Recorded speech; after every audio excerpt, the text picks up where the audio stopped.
जल्दी हाथ चलाओ, सब लोग आते ही होंगे होली खेलने के लिए। सास ने नई बहू से कहा। बहू आंचल ने कहा, जी माँ जी, सब तैयारी हो ही गई है, आप कुछ खा लीजिए, वरना अपनी दवाई कैसे लेंगी। सास मीनल जी ने कहा, ठीक है, तुम ये सब सामान बाहर लगाओ, मैं आती हूँ। और वहां से चली गई। आंचल सब सामान बाहर मेज पर लगाने लगी। आज आंचल की पहली होली है और आंचल की नंद नंदोई आने वाले हैं होली खेलने के लिए साथ ही उसके पति प्रीतम के दोस्त भी आ रहे हैं। इसीलिए आंचल और उसकी सास सुबह से खाने पीने की तैयारी में लगी है। यूं तो आंचल की शादी को अभी 8 ही महीने हुए हैं, पर वो इस घर में अच्छे से एडजस्ट हो गई है। हैप्पी होली भाभी। तभी प्रीतम के कुछ दोस्त आ गए। आप सब बैठिए, मैं प्रीतम को बुलाती हूँ, आंचल ने उसके दोस्तों से कहा। प्रीतम का एक दोस्त रोहित बोला, भाभी हम बैठने नहीं, आपके साथ होली खेलने आए हैं।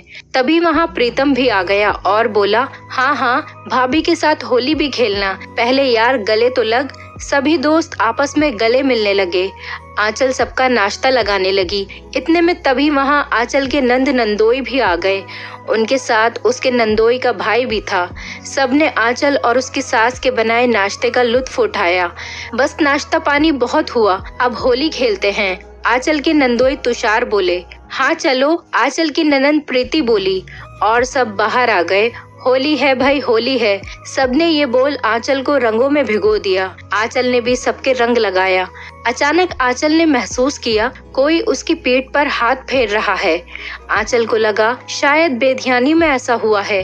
वो फिर से मजा लेने लगी त्योहार का। पर ये क्या, इस बार किसी ने उसे गलत छुआ। आंचल ने पलटकर देखा तो ये उसकी ननंद प्रीति का देवर तरंग था। आंचल के देखने पर वो भद्दी हंसी हंसने लगा। आंचल ने धीरे से गुस्से में कहा, तरंग जी, ये क्या कर रहे हैं आप? सॉरी भाभी, वो गलती से। ये बोल तरंग हंसने लगा। आंचल ने वहां से दूर होने में ही भलाई समझी और ननंद के पास जाकर खड़ी हो गई। अरे आंचल भाभी, अभी तो हमने आपको ठीक से रंग लगाया भी नहीं। ये कहते हुए तरंग आंचल के चेहरे पर रंग लगाने लगा। रंग लगाते हुए उसका हाथ फिसलकर आंचल की गर्दन से निचले हिस्से पर आ गया और उसने जोर से चिकोटी काटी। आंचल ने खींचकर एक थप्पड़ मारा। उसके थप्पड़ की आवाज से सबका ध्यान वहां गया। ये क्या बहू, तरंग बाबू पर हाथ क्यों उठाया तुमने? मीनल जी दहाड़ी, तुम्हारी हिम्मत कैसे हुई मेरे भाई पर हाथ उठाने की? तुषार चिल्लाया। सभी आंचल को गुस्से में देख रहे थे और आंचल की आंखों में आंसू थे। आंचल, क्या बात है, तुमने तरंग को थप्पड़ क्यों मारा? प्रीतम ने आंचल से पूछा। प्रीतम, वो तरंग जी मुझे रंग लगाने के बहाने इधर उधर छू रहे थे। आंचल रोती हुई बोली। ये सुनकर तरंग बोल पड़ा, अरे रंग लगाने में छुआ तो जाएगा, इतना ड्रामा करने की क्या जरूरत है? भैया, आपके ससुराल में मेरी बेइज्जती हो गई। इस पर तुषार बोला कि सिर्फ छूने पर तुमने उसे थप्पड़ मार दिया। सब सुनने के बाद मीनल जी प्रीतम से बोली, क्या मुंह दिखाएंगे हम प्रीति के सास ससुर को, और क्या इज्जत रह जाएगी हमारी प्रीति की वहां पर? माँ जी, मेरा विश्वास कीजिए, तरंग जी ने 2-3 बार मुझे गलत जगह पर छुआ। पहले मुझे भ्रम हुआ, पर अब जब उन्होंने मुझे चिकोटी काटी तो मुझसे बर्दाश्त नहीं हुआ। आंचल रोते हुए बोली, नहीं, ये झूठ बोल रही है, मैं तो बस रंग लगा रहा था। भाई भाभी देखो कैसी है, मुझ पर झूठा इल्जाम लगा रही है। तरंग प्रीति और तुषार से बोला। सभी आंचल को भला बुरा कहने लगे, उससे माफी मांगने को कहने लगे। नहीं तरंग भाई, तुम झूठ बोल रहे हो। अचानक प्रीति बोली, जो अभी तक चुप खड़ी थी, क्या बकवास कर रही हो, चुप हो जाओ। तुषार गुस्से में बोला। नहीं तुषार, आज तो हिम्मत हुई है भाभी को देखकर बोलने की, वरना शादी के बाद से हर होली में मैं भी तो यही सह रही हूँ। कभी तुम्हारे दोस्त, कभी भाई, कभी कोई, यूं ही रंग लगाने के बहाने कहाँ कहाँ छूते हैं, चिकोटी काटते हैं, और मैं खुद में ही सिमटती रहती हूँ।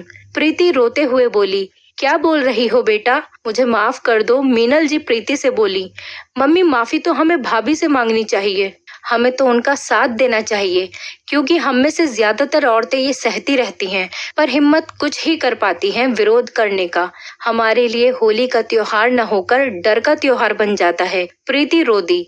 तरंग एक कोने में चुपचाप सिर झुकाकर खड़ा था। प्रीति की आप बीती सुनकर तुषार प्रीति को गले लगाता हुआ बोला, मुझे माफ कर दो, मैं नहीं जानता था कि तुमने इतना कुछ झेला है। अब मीनल जी भी आंचल से बोली, बेटा हाँ, तुम भी हम सबको माफ कर दो। आंचल अपनी सास से बोली, नहीं माँ जी, आप ऐसा न कहें।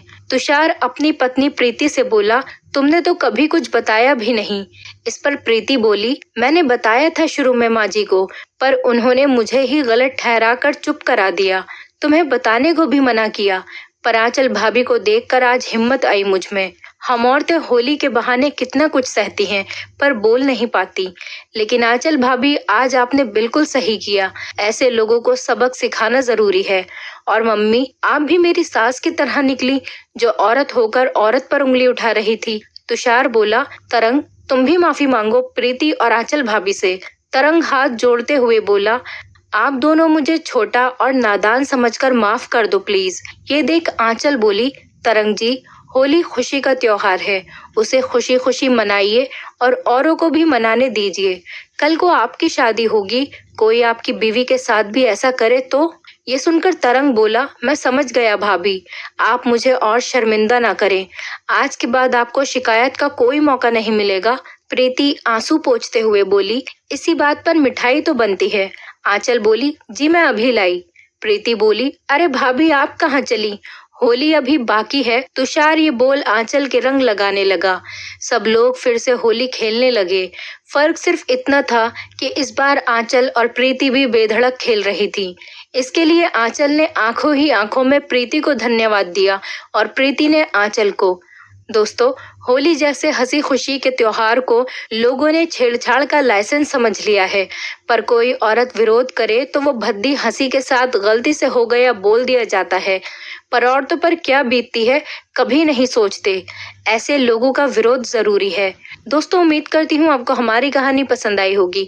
कहानी पसंद आई है तो वीडियो को लाइक करें, चैनल पर नए हैं तो चैनल को सब्सक्राइब करें और हाँ, नोटिफिकेशन बेल को जरूर दबाएं ताकि अगली अपडेट सबसे पहले आपको मिले।